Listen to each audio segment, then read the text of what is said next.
TV, Next International। बराए मेहरबानी channel को सब्सक्राइब कर लीजिए। हज़रात गिरामी, अपने प्रोग्राम रंग बातें करे के साथ इकबाल रहमान हाजिर है। अब तो ये प्रोग्राम तवातुर से आने लगा है। आप उसका अंदाज़ समझ गए हैं कि इसमें निस्बतन आम शोबा हयात जो है ज़िंदगी के उनसे हम आपका तारुफ कराते हैं। बहुत ज़्यादा जिसको आज हम कहते हैं सेलिब्रिटी, उस तरफ नहीं जाते। इस प्रोग्राम के में वो लोग शरीक होते हैं जो अपने शोबे में कामयाब ज़िंदगी गुजारी है, जिन्होंने, और साथ ही उनका इल्म अदब से ताल्लुक़ है किसी न किसी सूरत में, चाहे मुताले की सूरत हो, चाहे प्रोग्रामों में शिरकत की सूरत से हो, या तहरीर वो किताबों की सूरत हो, किसी भी सूरत से इल्म अदब, क्योंकि अदब के लोग जो हैं उनके बारे में कहा जाता है कि ये खरे लोग होते हैं, लगे लिपटे नहीं करते। तो आज गुफ्तगू का रंग बिखेरने के लिए हमारे साथ तलत कुरैशी साहब हैं। तलत साहब जो है वो एक कामयाब बैंकर के तौर पे हबीब बैंक में लिमिटेड में खिदमत अंजाम देने के बाद रिटायर हुए हैं, और अब उनका उड़ना बिछाना भी वही, क्योंकि अब फरागत के दिन है तो अदब, इल्म अदब की तरफ उन्होंने रुजू किया और अदबी महफिलों में शरीक होते हैं। वहीं से हमारी उनकी मुलाकात है। तो हम गुफ्तगू का आगाज़ करते हैं। तलत साहब, इस प्रोग्राम में हम आपको खुशामदीद कहते हैं। बहुत शुक्रिया। और हमारे प्रोग्राम का जो पहला होता है वो आपके नाम पे हम बात करते हैं कि आपका नाम तलत है और कुरैशी है। तो कुरैशी जो है उसके बारे में जो आम एक तासुर है, या पढ़ा भी है बहुत जगह पर, कि दिल्ली के कसाईयों ने जो है वो बरकत के लिए कुरैशी की कुनियत इख्तियार की थी। आप इससे कितना मुत्तफिक हैं? मैं इससे बिल्कुल भी मुत्तफिक नहीं हूँ जी। और उसकी वजह यह है कि कुरैशी जो है वो एक नबी अकरम सल्लल्लाहु अलैहि वसल्लम के कबीला कुरैश से निस्बत है। जी जी जी। और जब हम बचपन में थे तो हम भी यही बातें सुनते थे जी। तो मैंने अपने वालिद से भी यही क्वेश्चन किया, उनसे ये पूछा, तो कहने लगे कि बेटा पहले अपने अंदर कॉन्फिडेंस पैदा करो, अपने आप को जानो समझो, ये किताब पढ़िए तुम्हारे सामने जी। इसको पढ़ो, ये तुम्हारे पूरे ख़ानदान की जो है शजरा है। जी। अच्छा, अब जब वो मैंने पढ़ा तो हमारा, जैसे मैं अपनी बात करता हूँ तो हमारा शजरा है कुरैशी सिद्दीकी। अच्छा, ठीक है। अच्छा, हमारे ख़ानदान में कुछ लोग सिद्दीकी लिखते हैं अपने नाम के साथ, कुछ लिखते हैं कुरैशी। ठीक है। अच्छा, खैर, शजरा हमने पढ़ लिया, शजरे में मेरा नाम भी है, और वो शजरा जो है वो कहीं यूके में किसी ने तबाह करवाया था। ये तो एक बात हो गई। अब कसाई जो है, चूँकि वहाँ पर एक बात ये बनती थी जो हमने पढ़ा है, जी जी, जो हमने पढ़ा है वो ये कि जी जानवर को ज़िबा करने के लिए बंदे का मुसलमान होना ज़रूरी है, और उसको वो बोल भी आते हों कि जो कुरान मतलब कि ज़बिया के लिए ज़रूरी है पढ़ने। हालांकि बड़ी सिंपल सी बात है, हम बिस्मिल्लाह अल्लाहु अकबर जी, लेकिन उसके साथ तो बाकी तो सब दुआएं हैं जो पढ़ते हैं लोग, उसका लाजमा नहीं। ये इतनी सी चीज़ के लिए वो कहते थे यार किसी कुरैशी को ढूंढो। जी जी। तो इस तरह वो सारे जितने जो जानवर ज़िबा करने वाले हैं या कसाब हैं वो कुरैशी बन गए। जी। तो ये जो हमने पढ़ा है वो तो ये जी बिल्कुल। तो इसीलिए जो बात निकली ना कि जो मदीने में है ना सर्दी ज़्यादा होती थी तो वहाँ जुलाहों का काम ज़्यादा था। जुलाहे ज़्यादातर वही थे अंसार। तो ये दिल्ली के जो लोग थे, जितने जुलाहे थे वो सब अपने आप को अंसारी करा, ज़रूरी नहीं है लेकिन ये एक ट्रेंड था, अपने आप को अंसारी कहलाते थे। और चूँकि ये हज़रत अब्बास अलमदार का नाम आता है जिन्होंने बीबी सकीना के लिए पानी भरा था, तो वो जितने सक्के थे उन्होंने अपने आप को अब्बासी कहना शुरू कर दिया। तो ये भी एक वजह रही है। यही है, वजूहात यही हैं, ये रही हैं।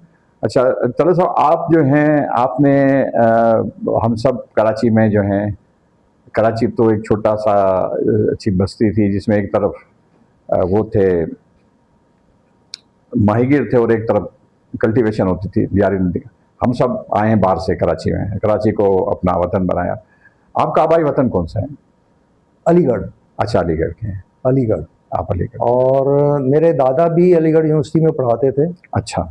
और हम अलीगढ़ के हैं, कोतवाली मोहल्ले के। अच्छा, अगर ये तफसील बताई जाए तो। और फिर यह कि हमारी फैमिली के सब यहाँ आ गए तो मेरी पैदाइश तो पाकिस्तान बनने के बाद की है, ठीक है। तो यहीं आकर फिर बसे कराची में ही। तो कराची के इस आपकी तो इतनी एज सेकेंडरी एज है, सीनियर सिटीजन हम तो आ गए। हाँ बिल्कुल। तो आप कराची के किन किन इलाकों में रहे हैं? हाँ ये बात जहाँ तक है, तो हम जब कराची आए थे तो शुरू में, अच्छा मेरे वालिद थे इंटेलिजेंस में, अच्छा तो उनकी पोस्टिंग ट्रांसफ़र वगैरह होते रहते थे। अच्छा, ठीक कुछ है। अर्सा कराची रहे, फिर बाहर चले गए, इधर चले गए, उधर चले गए। लास्ट टाइम जब हम कराची आए तो मैं जो अपने होश हवास में मुझे याद है, तो हम लोग रंछोड़ लाइन में चूना भट्टी के इलाके में, वहाँ अच्छा। एक star of Sindh restaurant hotel होता था, जी बिल्कुल। तो उसमें हम रुके, क्योंकि जो हमें घर मिलने थे वो भी तैयार नहीं थे। अच्छा, फिर वहाँ से हम खारादरा शिफ्ट हो गए। खारादरा आए तो यहीं से फिर हमारी तालीम शुरू हुई। ठीक है।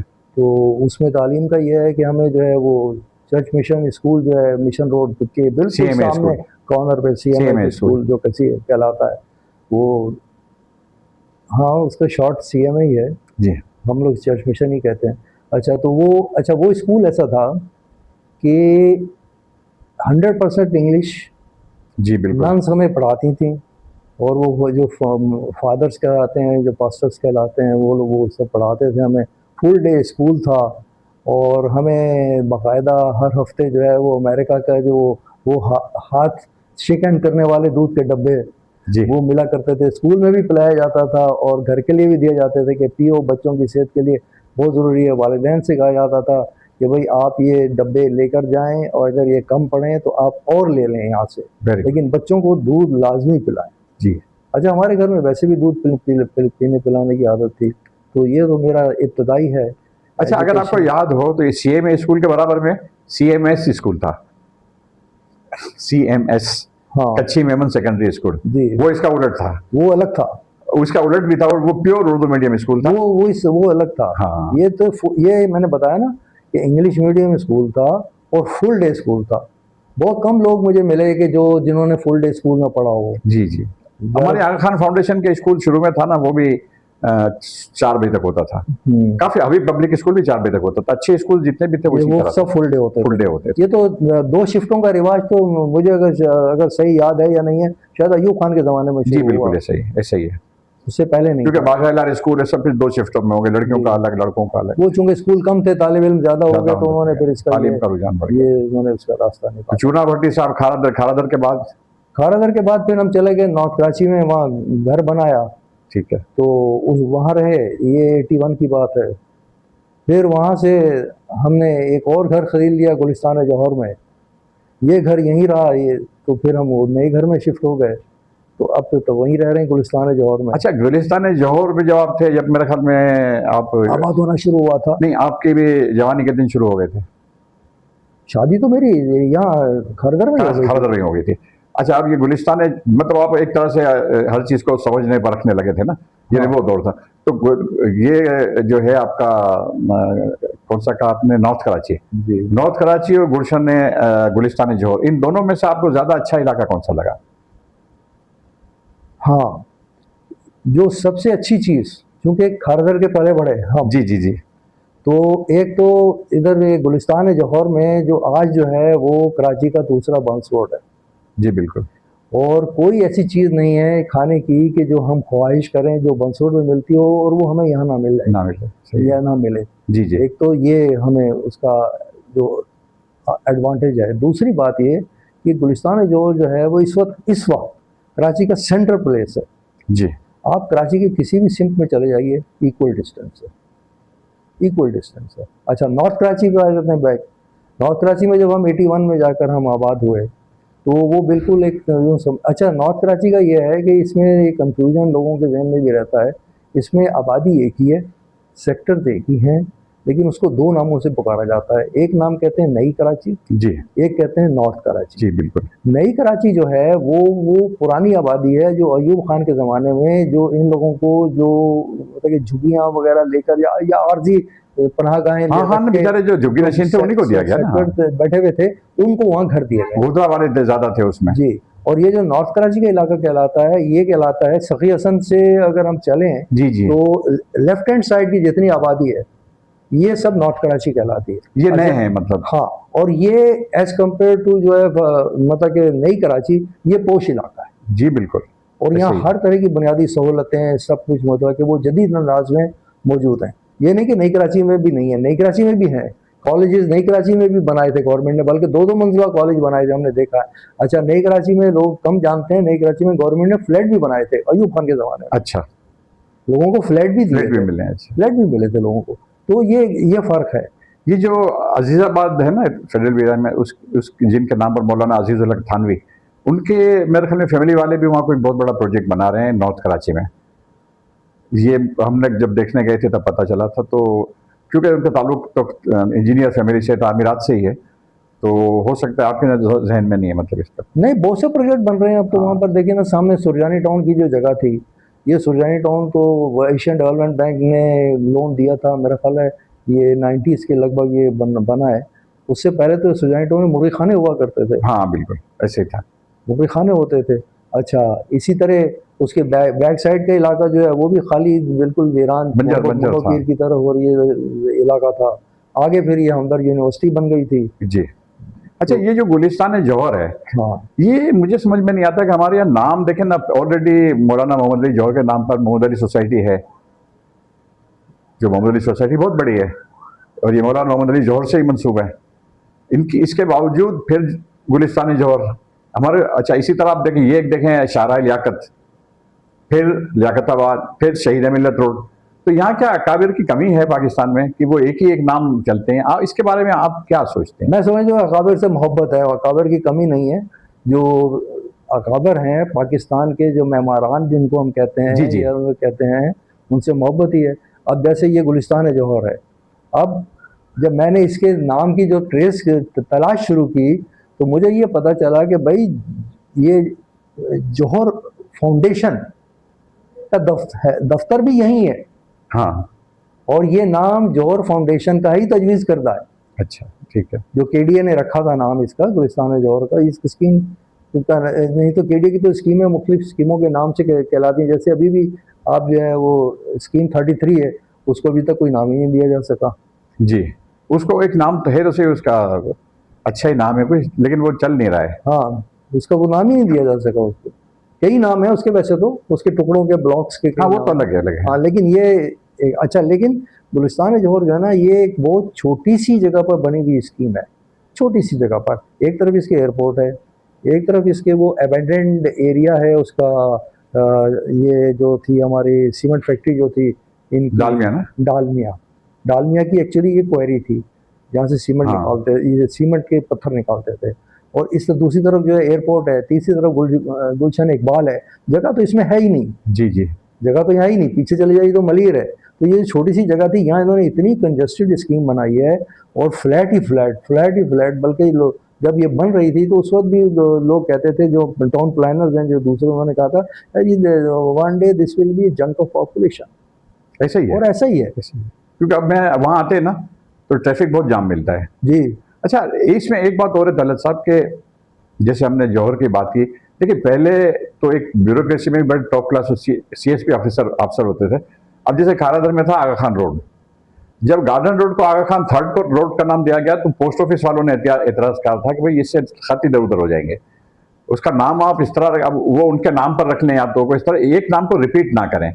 तो मेरा जो दिमाग जो रिपीटेशन की तरफ जा रहा है ना, इसलिए जा रहा है कि जब एक आदमी के नाम पे एक सोसाइटी है तो दूसरी सोसाइटी दूसरे के नाम पे आप रख दें। लेकिन हमारे यहाँ होता नहीं है कि नाम ही, अब जैसे ये पोलो ग्राउंड है, अब उसका नाम बाग जिन्ना है, और जिन्ना गार्डन को क्लिफ्टन में भी एक है। ये इस तरह से जो है ना वो रिपीटेड जो नाम होते हैं ना। अच्छा, हमारे यहाँ हम जहाँ रहते हैं इसका ट्रक अड्डा है, अब इतने अच्छे ट्रांसपोर्टर बशीर सिद्दीक ट्रांसपोर्ट वाले हैं और बहुत अच्छे, उनके नाम पे रख सकते हैं आप, लेकिन नहीं, वो कायदे आज़म ट्रक स्टैंड। अब 2, 3, 4 अकाबिर हैं जिनके नाम पे जो है वो नाम गर्दिश करते रहते हैं। तो ये आपके लिहाज से ट्रेंड सही है, या जैसे आपने कहा कि नहीं अकाबिर की कमी नहीं है, अकाबिर से मोहब्बत है, तो ऐसी भी क्या मोहब्बत? ये पसंद अपनी अपनी वाली बात है। अब देखिए ना, ये जो सड़क है गुलिस्तान जौहर की, जो मेन सड़क है, आज भी आप अगर गूगल से सर्फिंग करें तो उस पे आपको लिखा हुआ मिलेगा अब्दुल असर हफीज जालंधरी रोड जी। और थोड़ी देर के बाद आप दोबारा सर्फिंग करेंगे तो उस पर लिखा होगा प्रोफेसर गफूर अहमद रोड। जी। अब ये क्या तुक है? क्या अबुल असद हफीज जालंधरी या मतलब कि कोई ऐसे अकाबर में से नहीं थे, पाकिस्तान के थे। लेकिन अब हुआ ये कि जब प्रोफेसर गफूर अहमद का इंतकाल हुआ तो उस वक्त जो जमात बरसर इक़्तिदार थी उन्हें तलाश हुई कि भाई कोई जगह ऐसी हो, तो उन्होंने कहा यार इसी रोड का नाम रख दो। तो रात ही रात वहाँ KMC ने जो लगा दिए वहाँ पर। आप खालादर में रहे, न्यू नाम रोड है वहाँ पर। हाँ, न्यू नाम, और उसका नाम कर दिया था फखरे माते रोड। हाँ। अब उसका नाम है शरीफ बिलवानी रोड। हाँ। ये एक अजीब और गरीब तमाशा इस शहर के अंदर। नहीं, जी अलाना रोड। जी हाँ, वो तो सही अभी तक चल रहा है। उसका नाम बदल दिया। नहीं, जी अलाना का नहीं बदला, वो तो उनके नाम पे था ना, विक्रम, वो जो हिंदू कमिश्नर थे कराची के। Harris road. हैरिस रोड अलग है। हैरिस रोड अलग है ना। मैं जी अलाना रोड जो है, जो टावर से लेके ये चटाई कंपाउंड में जो रहते थे ना, जिनमें नाम इस वक्त जहन में नहीं आ रहा, ये उनके नाम पर था। फिर बाद में उसका नाम जी अलाना रोड हुआ और अब तक जी अलाना ही है। वो नाम मुझे याद नहीं आ रहा, वो मुझे भी। हाँ, जो रोनक इस्लाम के सामने वाला रोड है ना, इसका नाम पहले जी अलाना नहीं था। नहीं था, वो तो हिंदू के नाम पर ही था ना। हाँ, हाँ। वो हिंदू के नाम पे था, वो इस इलाके में से काउंसलर थे। और इसके आगे जो है वो माड़ीपुर रोड कहलाता था। जी, वो मारीपुर है। हाँ, वो माड़ीपुर रोड कहलाता था। तो ये गुफ्तगू हमारी सड़कों के बारे में हो रही है और अगले वक्फे में हम और बात करें। फिलहाल एक छोटा सा वक्फा लेते हैं। TV Next International. जी, अपने तलत साहब, हमने गुफ्तगू की जौहर पर, और अब हम आते हैं आपके प्रोफेशनल लाइफ की तरफ, जो आपकी हमारी ज़िंदगी थी, जो आपने हबीब बैंक में गुजारी। अच्छा, हम चूँकि मेमन लोग हैं, क्लास 3-4 में होते जब भी दुकान जाना शुरू कर देते, तो हमने हबीब बैंक का वो दौर भी देखा था जब ये सेठों के पास होती थी, हबीब सेठ के पास। आपने उस दौर में ज्वाइन किया है, इसके बाद क्या है? मैंने नेशनलाइजेशन के बाद हबीब बैंक ज्वाइन किया था। अच्छा। लेकिन मेरी खुशकिस्मती ये रही कि मुझे वो पुराने तमाम लोग मिले। उस वक्त तक वो बैंक में ही थे, रिटायर नहीं हुए थे। तो यानी कि दूसरे मानों में ये खुशकिस्मती में इस तनाजुर में कह रहा हूँ कि मुझे उनसे सीखने को, उस्ताद अच्छे मिल गए आपको? मुझे उनसे सीखने को मिला। जी, बिल्कुल। और मुझे बहुत कुछ सीखने को मिला। और उसके बाद फिर ये जो जैसे जैसे आगे बैंकों की डेवलपमेंट हुई, बैंक नेशनलाइज तो हो चुके थे उस वक्त जब मैंने बैंक ज्वाइन किया था। लेकिन उसके बाद फिर जब बैंक प्राइवेटाइज हुए, वो दौर भी हमने देखा। फिर हमने वो दौर देखा कि जब वो इनको सिटी बैंक की इंतज़ामिया को बैंक का इंतज़ाम दे दिया गया। हाँ। वो दौर देखा। फिर हमने वो दौर भी देखा जब खान फंड को जो है इसका बैंक का इंतज़ाम दे दिया गया। तो ये सारे अदवार मैंने देखे हैं। अच्छा। और मेरा इन सारी चीज़ों के बारे में जो तज्जिया है वो ये है कि मैं किसी भी दौर को नहीं समझता कि वो कमज़ोर था या गलत था। यानी मैं माजी से मिसाल दे रहा हूँ, वो भी बैंकर थे, बहुत तजुर्बाकार बैंकर थे, अच्छे बैंकर थे, बाद वाले भी बैंकर थे। जब हम रिटायर हुए उस वक्त जो लोग बैंक के अंदर जो एंट्री जिन लोगों की हो रही थी वो भी पढ़े लिखे थे, तालीम याफ्ता थे, वो भी बैंकर थे।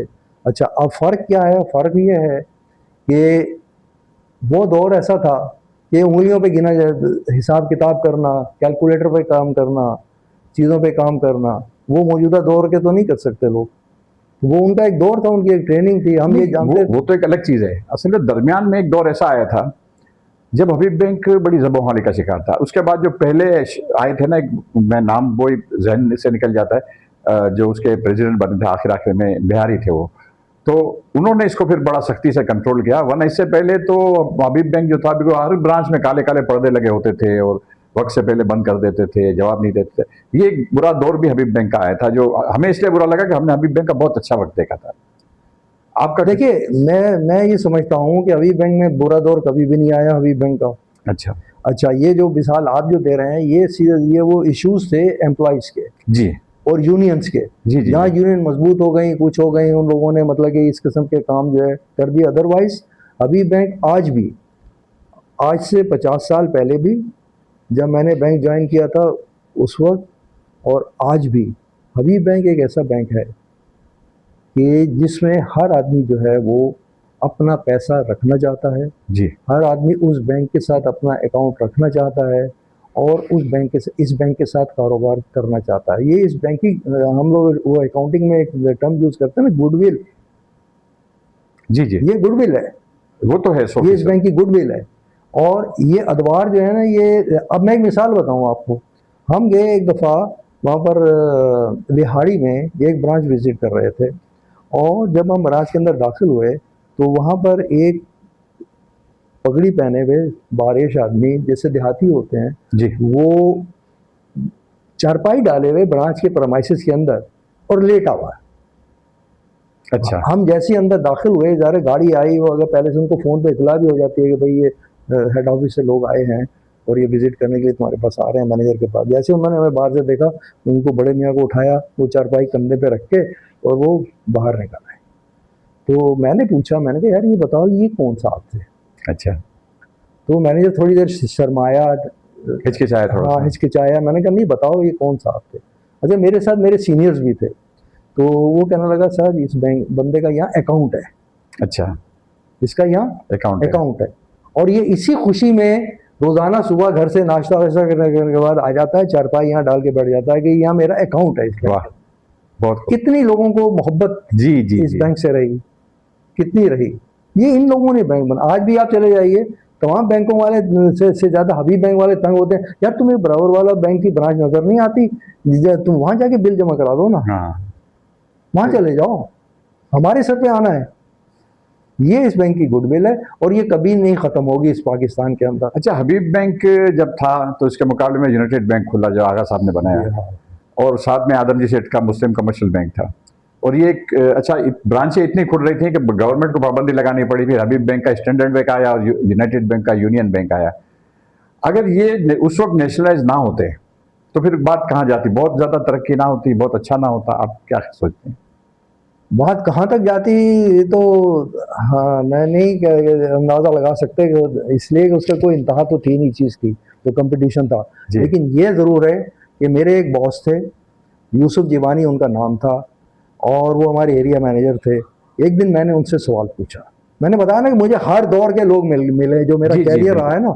मैंने उनसे पूछा, मैंने कहा जीवानी साहब हमने ये सुना है कि हबीब बैंक के लोगों को जो यूबीएल वाले हैं वो हायर करके ले जाते थे जी, और क्या हबीब बैंक वाले भी यूबीएल वालों को हायर करके लेकर आते थे?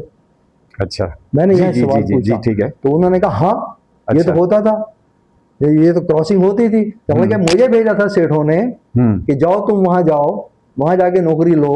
और जाहिर है मैं यहाँ परफॉर्मर था तो उन्होंने मुझे वहां पर जॉब दे दी। जब मैंने जॉब दी, अब मेरा रोल वही था कि सारी इन्फॉर्मेशन जो सेठ को लाकर देनी थी। अच्छा, मैंने कहा अच्छा तो तनख्वाह यहाँ से मिलती थी या वहां से मिलती थी? तो कहने हंसते हुए कहने लगे दोनों जगह से मिलती थी। Very good. दोनों जगह से मिलती थी। जब मेरा मकसद जो या जिस मकसद के लिए मुझे भेजा था वो मकसद पूरा हो गया तो उन्होंने मुझे वापस बुला लिया। तो दिस वाज द वे। फिर हम ये सुनते थे कि सब उनका कहना ये था, यूबीएल के जो मालिक थे उनका, कि जी आपने जहाँ कहीं भी हबीब बैंक की ब्रांच खुली है वहाँ आपने बराबर में ब्रांच खोलनी है। जितना भी पैसा देकर आपको खोलना पड़े आपने वहाँ ब्रांच खोलनी है। किराए पे नहीं मिलती, जगह खरीद कर ब्रांच खोलो। जबकि हमें ये मालूम हुआ बैंक में बैठकर कि हबीब बैंक की जितनी भी ब्रांचें होती थी वो कभी भी खरीदी हुई प्रेमाइसिस पर नहीं होती थी, वो किराए की प्रेमाइसिस पर होती थी। वो इसलिए होती थी कि वो ये कहते थे कि जी हमें किसी वक्त भी जिसको रीलोकेट करना पड़े ब्रांच को हम आसानी से कर सकें। अच्छा, एक बात और मैं ऐड करूँ, इसमें बात लंबी हो गई। बात ये कि हम जब देखते थे लिस्टें और फहरिस्तें देखते थे हबीब बैंक की, तो हर ब्रांच हबीब बैंक की जो है ना वो मार्केट में होती थी। जी, मार्केट में आगे मार्केट जरूर लिखा होता था, बाजार या मार्केट। अच्छा, अब ये नेशनल बैंक की जो ब्रांचें हमने देखा वो मेन रोड के ऊपर होती थी। जी, तो हमने ये सवाल पूछा अपने सीनियर से, हमने कहा कि जी ये बताएं कि ये क्या वजह है।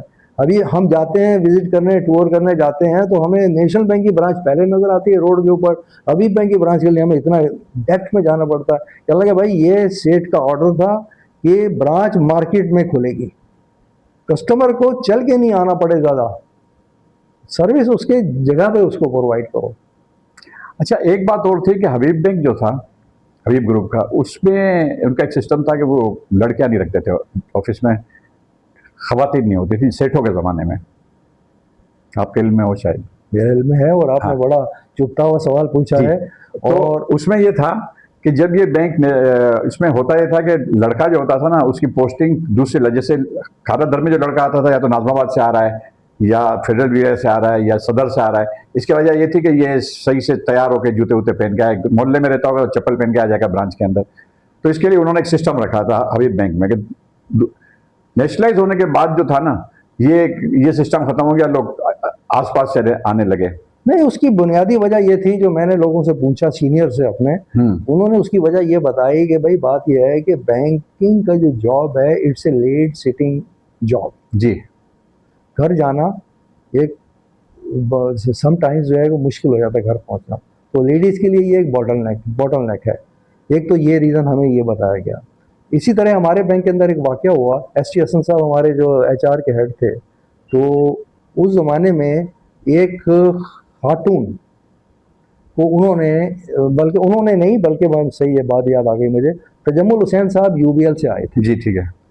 UBL से आए थे, वो SCVP आए थे पहली बार, फिर बाद में तो जब वो आए थे तो उन्होंने एक खातून का कहा कि भाई इनको आप जो है वो वहाँ पर मेरी सेक्रेटरी पे एज ए मेरी सेक्रेटरी इनको अपॉइंटमेंट लेटर आप इनको इशू कर दो। तो S.T. हसन साहब ने उनको फ़ोन किया कि सर बात यह है कि हमारे यहाँ तो ख़वातीन को रखा ही नहीं जाता। नहीं, नेशनलाइजेशन के बाद तो फिर आती थी ख़वातीन उसमें होती नहीं, मैं नेशनलाइजेशन के बाद की बात बता रहा हूँ ना। मैंने बताया ना कि मैं तो बैंक में आया ही नेशनलाइजेशन के बाद। मैं बता रहा हूँ ना आपको ये शुरुआत कैसे हुई, शुरुआत बता रहा हूँ, यहीं से शुरू हुई। ठीक है, ये पहला केस है। ओके, ये हबीब बैंक हिस्ट्री का पहला केस है किसी खातून को मुलाजमत देने का। तो वो उनको नाम मैं जानबूझकर नहीं ले रहा हूँ उनका, तो वो उनको उन्होंने कहा, तो S.T. हसन साहब ने कहा कि जी हमारे यहाँ तो ऐसी रवायत नहीं है। तो कहने लगे यार क्या कोई राइटिंग में कहीं चीज़ लिखी हुई है या कोई है? कहने लगे राइटिंग में भी कुछ नहीं है, एक रवायत है जो चली आ रही है। तो उन्होंने कहा रख लो फिर इनको अपॉइंटमेंट लेटर इनको इशू कर दो। उनको अपॉइंटमेंट लेटर दे दिया गया। अच्छा, अब उसके बाद कुछ ही दिनों के बाद एक ख्वातीन का वीक मनाया गया था नुसरत भुट्टो के कहने पर। अच्छा, अगर आपको याद आ जाए, नुसरत भुट्टो के कहने पर। और वो फिर उन्होंने नुसरत भुट्टो ने एक मुहिम चलाई कि भाई बैंकों में भी ख्वातीन को जॉब दिया जाए। ठीक है। तो फिर हबीब बैंक में जो है ना, ये यूं समझ लीजिए कि बिल्कुल जिससे हम आपके साथ बैठ के जुबान में बात करते हैं, थोक भाव से ख्वातीन भर्ती हो गई। नहीं, उसकी एक और वजह भी थी।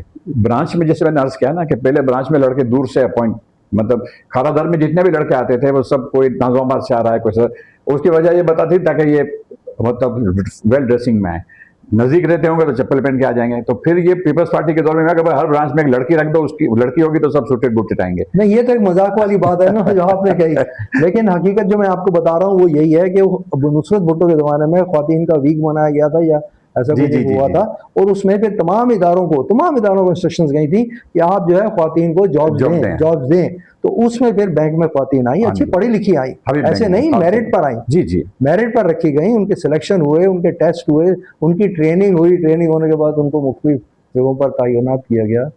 वो पहले हबीब बैंक जो होता था ना, आप जो अभी ट्रेनिंग की बात की ना, मैनेजर की वेल ट्रेन मैनेजर होता था, लेकिन नेशनलाइजेशन के बाद फिर जो मैनेजर मैंने बहुत जैसे एक शॉर्ट कर दी थी ना। हाँ, अच्छा, एक बात आखिरी बात हम करेंगे अब कि अभी आपने मोहब्बत की बात की, तो उस ज़माने में जो जितने भी बैंक थे पुराने यानी सेठों के ज़माने में, हबीब बैंक, यूनाइटेड बैंक, मुस्लिम, ऑस्ट्रेलिया बैंक, उसमें एडवर्टाइजमेंट सबसे ज़्यादा जो मकबूल था हबीब बैंक का था, जो रेडियो पे आता था, हबीब बैंक, मेरा बैंक, मेला भी तो है, मेरा भी तो है, मेला भी तो है, वो कहते हैं ना बच्चा तोतली। आपका क्या उसके बारे में क्या कहेंगे आप? बहुत अच्छा था।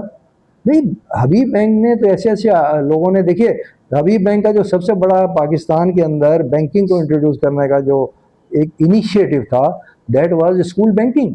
जी बिल्कुल, स्कूल बैंकिंग मुझे याद है बिल्कुल। किसी बैंक ने नहीं इंट्रोड्यूस की, कोई बैंक इसमें हाथ नहीं डालना चाहता था। स्कूल की वैन आती, बैंक की वैन आती थी, स्कूल में दिन मुकर्रर थे, तो वो 25-25 पैसे से अकाउंट खुलता था, हम शौक में पैसे निकलवाते थे और फिर जमा भी करके रखे होते थे कि भाई ये जमा कराने हैं और ये निकलवाना है।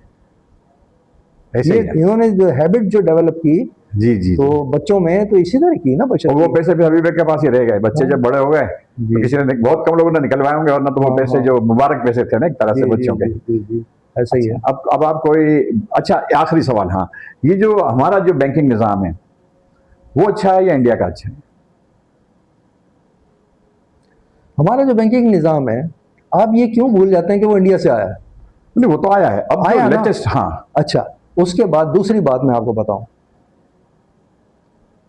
पाकिस्तान के अंदर जो बैंक, मतलब कि जो बैंक हैं नेशनलाइज हुए, तो इंडिया में भी तो हुए, जी साइमल्टेनियसली हुए। जी बिल्कुल जितना हम अफेक्टेड हुए उतने ही वो भी अफेक्टेड हुए। जी।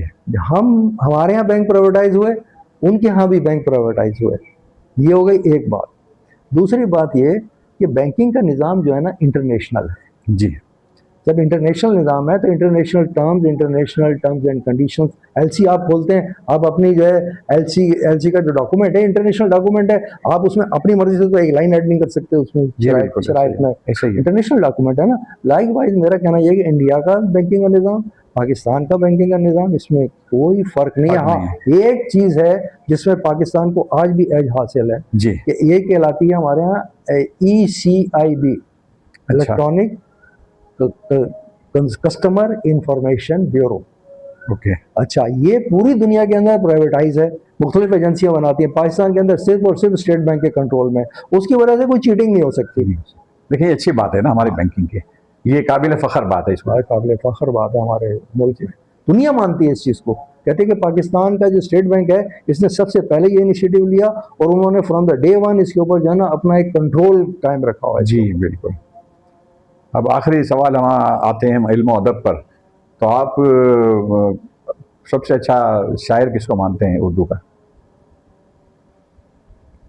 उर्दू के शायर तो, शायरों को तो मैंने बहुत पढ़ा है जी, शायरी बहुत पढ़ी है हमने। देखिए सबसे अच्छा शायर में आप फिर अदवार की बात आ जाती है। जी जी। एक दौर इब्तदाई है उर्दू का। नहीं वो तो एक अलग चीज़ है, जैसे आपके पसंदीदा शायर कौन है? अगर आप ये मौजूद देखिए, वो उसी पे मैं आता हूँ जी। गालिब है मेरी पसंदीदा शायर, ठीक है। लेकिन गालिब जो है ना वो एक अंदाज उनका मुख्तलिफ है। जो नए दौर के शायरा हैं उनमें इकबाल हैं, फैज हैं जी, ये तो मैंने नाम ले रहा हूँ ना, और भी हैं। ये है ना जो हम जब पढ़ते थे तो हमारी तालीम में इनका असर हम पर ज़्यादा है बनिस्बत गालिब और उनका। जी बिल्कुल। अच्छा, तो ये आज की गुफ्तगू हमारी ख़ास तौर पे आपसे गुफ्तगू करने का ज़्यादा लुत्फ़ जो है बैंकिंग के हवाले से आया, और जिसे आप कहते हैं पंच लाइन कह लें या हासिल कलाम, कि हमारा बैंकिंग निज़ाम इस वजह से इंडिया से बढ़ता है कि ये स्टेट बैंक के मतलब कंट्रोल में है। ये बहुत बड़ी बात जो स्टेट बैंक का कंट्रोल, बहुत बड़ी बात बताया, और मुझे सख्त कंट्रोल है हमारे स्टेट बैंक, इससे मुझे बहुत ज़्यादा खुशी हुई। और मैं एक मिसाल आपको और एक और आपको बात बता दूं, पाकिस्तान में आज तक कोई बैंक बैंकरप्ट नहीं हुआ है। जी जी जी जी। एक बैंक जो बैंकरप्सी की स्टेज पर पहुंच गया था, जो कि खादम अली शाह बुखारी बैंक जो कहलाता था, बिल्कुल, उसको स्टेट बैंक ने 1 रुपए में बिकवा दिया। हाँ, ये दुनिया में आपको कहीं मिसाल नहीं मिलेगी। ये कारनामा है जिसको कहते हैं ना। बिल्कुल। तो आप तलत साहब बहुत अच्छी गुफ्तगू हुई, और इस तरह मैं हमारे जो हज़रात गिरामी हैं जो प्रोग्राम देख रहे हैं उनसे कहूँगा कि इसी तरह से हम इंटेलेक्चुअल को, दानिश्वरों को, अपनी फील्ड में माहिर लोगों को बुलाते रहेंगे, तो आप उनके ख्यालात सुनिएगा और अपनी मालूमात बढ़ाइएगा। बहुत बहुत शुक्रिया। TV Next International.